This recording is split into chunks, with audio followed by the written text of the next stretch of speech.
The Mnangagwa meltdown. What a spectacle. If you ever needed proof that Zanu PF is eating itself alive, just sit back and listen to the men's panicked rants. It's like a drunk uncle at a family gathering spilling secrets that everyone already suspected but were too polite to say out loud. The biggest secret? The coup is loading. Yes, folks. Zimbabwe's favorite pastime, elite backstabbing, is back in full swing, and this time it's the turn of the man who once installed Mnangagwa in power. Chiwenga, the general who handed Mnangagwa the throne on a silver platter, now wants his turn. At least according to Mnangagwa. But of course, being the master strategist that he is, he wants it handed to him the same way Mnangagwa got it. No elections, no competition, just a neatly organized endorsement ceremony. Democracy? That's for amateurs. But here's the problem. Mnangagwa is not going down without a fight. The man who has built his entire career on eliminating rivals suddenly wants to pretend he believes in democracy. Why?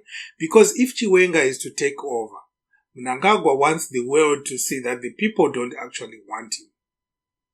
So he insists on an elective conference where party members will supposedly choose their next leader. Because nothing screams free and fair like an election run by Zanu PF, where the ballot box is guarded by soldiers and the results are announced before the votes are even counted. But Mnangagwa's move isn't just about humiliating Chiwenga. It's about survival. After all, why would a man whose term is ending suddenly become obsessed with holding an elective conference? Let me get a glass of water to clear my throat. While I'm doing this, please note, if you have any audios, opinions, anything that you want to express, and anything that you think is newsworthy, you can send those audios to the WhatsApp number shown on your screen, and we will try by all means, if it is relevant, to include it in one of our news commentaries. Now back to our commentary. Let me explain. Enter the grand ED 2030 strategy, a last-ditch effort to remain relevant, cling to power, and pretend he still has a future in Zimbabwean politics. So this way, with the ED 2030 strategy, and the way it has been drummed up by his ministers, by his lapdogs, his bootlickers, it's obvious that if they were to go to an elective conference where Mnangagwa is being pitted against Chiwenga, Mnangagwa will win. Remember, in Zanu PF, it's a slogan. Wherever you go, whatever rally you go to, they are busy singing 2013 there, Emerson. Everywhere they are trying to show that whatever comes after the elective conference, Emerson is still the president. But there's a small problem. The people. Zimbabweans, exhausted by decades of oppression, corruption, and empty promises, have finally had enough. They have rejected the 2013 nonsense with the same enthusiasm they reject ZESA's electricity supply. And this is where things get hilarious. Mnangagwa's government, rather than trying to win back public support, has decided to punish the people for daring to have an opinion. And how do you punish an entire nation? By resurrecting colonial era laws that even Ian Smith would have been too embarrassed to enforce. Yes, you heard that right. The same Zanu PF that once claimed to have liberated the country is now using pre-independence laws to suppress the very people they claimed to free. Suddenly, laws from the 1960s and 1970s which had long been forgotten, are being enforced with the enthusiasm of a tax collector in December. Walking at night, that's now a criminal offense. Selling tomatoes by the roadside, you are an economic saboteur. Gathering in groups, that's an illegal demonstration. The government is now operating like an ex-girlfriend who found out you moved on. Vindictive, irrational, and determined to make your life miserable. The irony is painful. Zanu PF, the same party that once claimed to be fighting for the people's freedom, is now governing like a colonial police state. The same laws that once criminalized black people for merely existing are now being weaponized by black elites to oppress other black people. It's as if Robert Mugabe's ghost is whispering in Mnangagwa's ear, reminding him how to rule by fear. And Chiwenga, well, the man is just watching and waiting.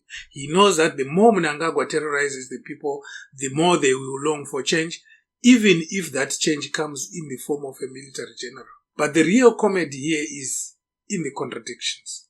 1 minute, Zanu PF wants to celebrate independence and tell the world how they defeated colonial rule. The next minute, they are bringing back the colonial laws to control the masses.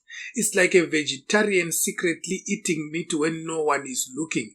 Hypocrisy at its finest. How do you claim to be a revolutionary government while using the same oppressive tactics that white settlers used? It's like watching a pastor who preaches about sin, but is caught at a nightclub every weekend. No one is fooled anymore. Meanwhile, Mnangagwa's strategy is backfiring spectacularly. Instead of intimidating the masses into submission, these ridiculous laws are only fueling more resistance. Zimbabweans who have endured years of suffering are now looking at the government's desperation and laughing. What's next? Will they ban talking, breathing, thinking? Maybe they will introduce a new law that makes it illegal to be unhappy under Mnangagwa's rule. That way they can arrest the entire nation at once and rule over an empty country. And let's not forget the economic disaster that is unfolding in the background. While the government is busy reviving colonial oppression, the Zimbabwean dollar is collapsing. The ZiG. Inflation is skyrocketing and basic services are non-existent. The country is in a free fall, but the ruling elite is more focused on crushing dissent than fixing the economy. It's like watching a house burn down while the owner is busy arguing about what color to paint the walls. Priorities? What priorities? But let's be honest, this was always coming. Zanu PF has never been about governance. It has always been about power. And now, with a civil war brewing inside the party, the gloves are off. Chiwenga and the military are positioning themselves for a takeover, while Mnangagwa is scrambling to stay relevant. And in between this tug of war, the ordinary Zimbabwean is left suffering under insane laws that belong in a history museum, not in a modern nation. So what happens next? Well, buckle up, because this circus is far from over. Mnangagwa will continue trying to hold on to power. Chiwenga will keep pulling the strings behind the scenes, and the people will keep resisting in whatever way they can. And as always, we at Zimwaves TV will be here to document the madness with as much sarcasm, wit, and humor as possible. Because in a country where oppression is the daily menu, sometimes the only thing left to do is laugh before they make that illegal too.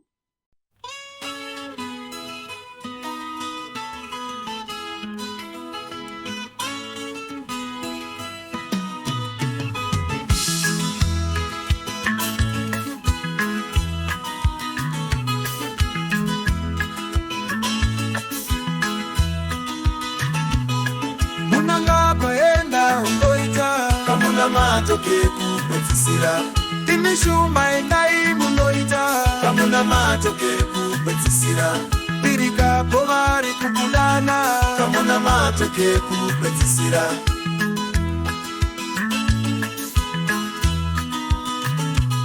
Taneta isu vana veZimbabwe torerwa upfumi nezvikanaka. Hatichadi isu vana venyika kuparadza nhaka yevana vedu.